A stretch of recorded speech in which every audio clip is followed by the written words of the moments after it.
So I have with me today Chief Justice, former President of the Israeli Supreme Court, Aharon Barak. And I know that I'm not exaggerating in saying that he's certainly the most famous Israeli jurist, but it's hard to imagine anybody interested in the judicial function anywhere who has not heard of and read and engaged with the thinking of Aharon Barak. Welcome to EJIL Live.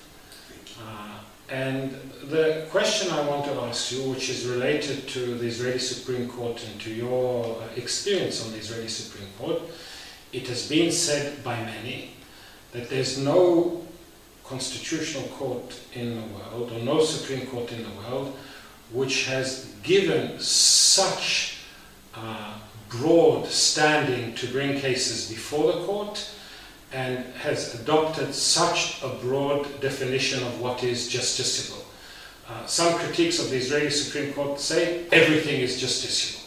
So I know that a lot of our readers of EJIL and viewers of EJIL Live would actually like to hear you addressing that issue. Okay, thank you so much. And I'm happy for the honor also to me that I can talk with you. So there are two issues. One is standing and one is justiciability. And let's start with the first one, standing.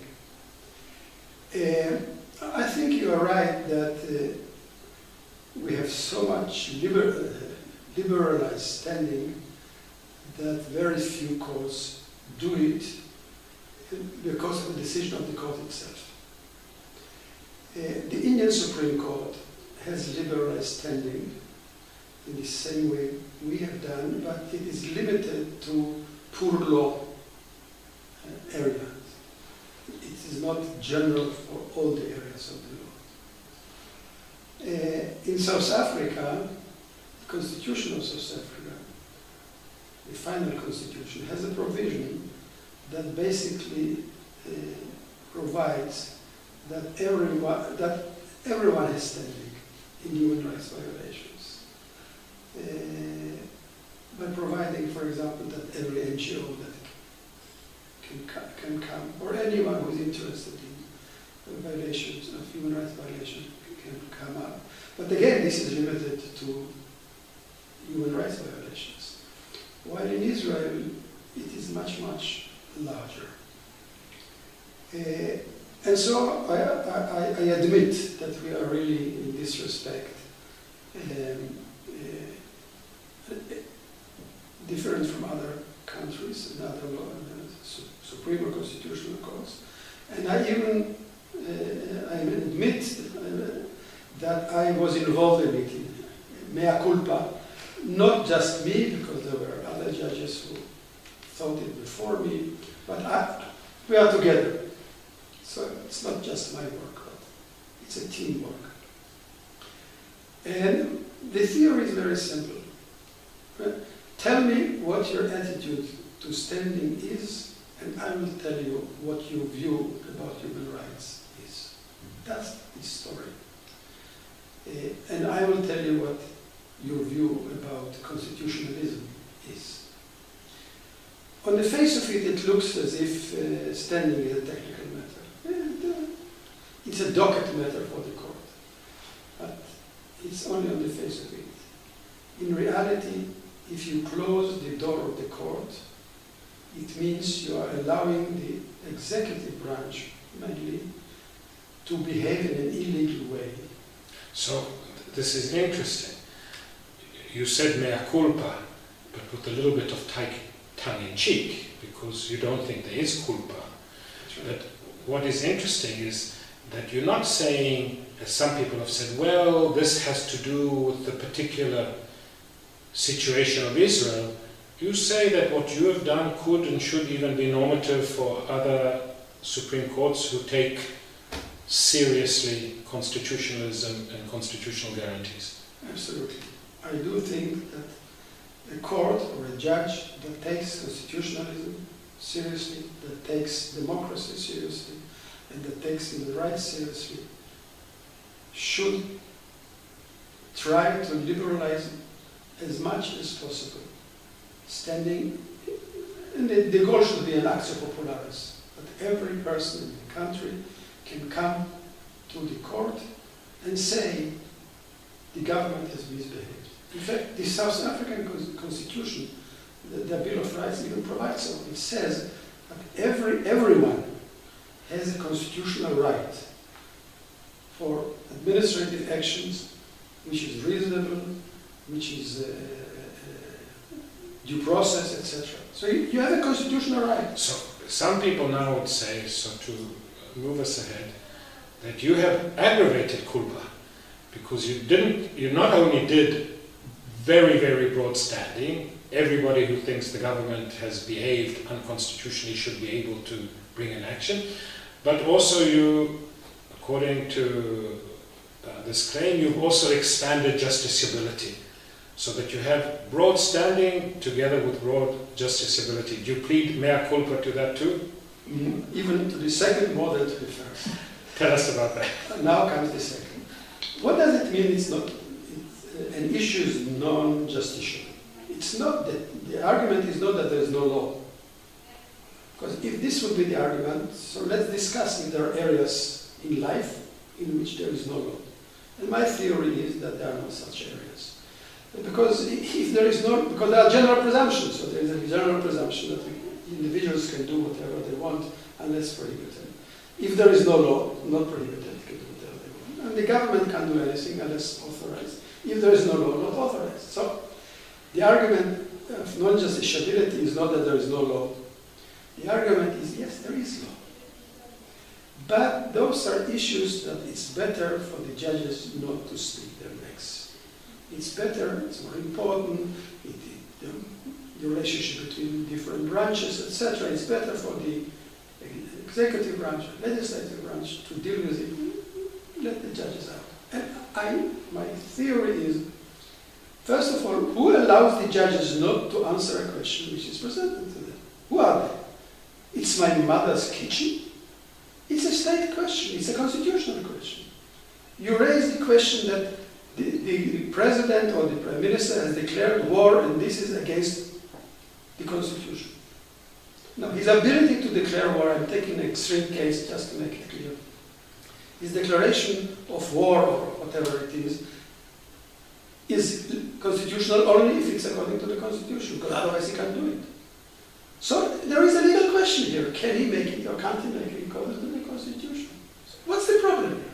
And where is the authority of the judges themselves to say, sorry, we don't want to touch it. You don't want to, why don't you want to touch it? If there is something that is politicizing the judicial branch, the decision not to take is much more political than the decision to take and to make a judgment. So my basic theory is... that we have to underline, because that I always found a very nice move to say it's a fata morgana to pretend that if you don't take it, you are less political than if you do take it. That's right. That's right. And basically what happens if you don't take it? If you don't take it, it means that the other branches, let's say the executive branch, will do it. But so, I think we should conclude here, but you might agree with me then, that the issue is not so much standing, the issue is not so much justiciability, the issue is, on the substance, how much discretion you allow the executive branch and how much discretion you don't allow them. It's actually your substantive decisions which will define differences between courts, but your position is normatively courts are there to do justice. There is no such thing as non-liquid, no law. So every question, is it legal, has to be answered, and then it will be tested in terms of how, on the substance, you answer that question. Absolutely. So if you want that the decision of the executive branch, let's say, will stand in spite of the intervention of the courts, you should have change the constitution, change the substantive law, give the decider wide discretion, and then, of course, the ability of the court to do something about it will be restricted, not limited altogether, to this wide discretion. If you need to amend the constitution, amend the constitution. pay the price for that. Amend the constitution or make legislation that will expand the discretion, and then the judges will, by performing their usual technique, will of course say, look, it's a very wide discretion, and there's one way to the other. We don't decide if the decision is wise or etc.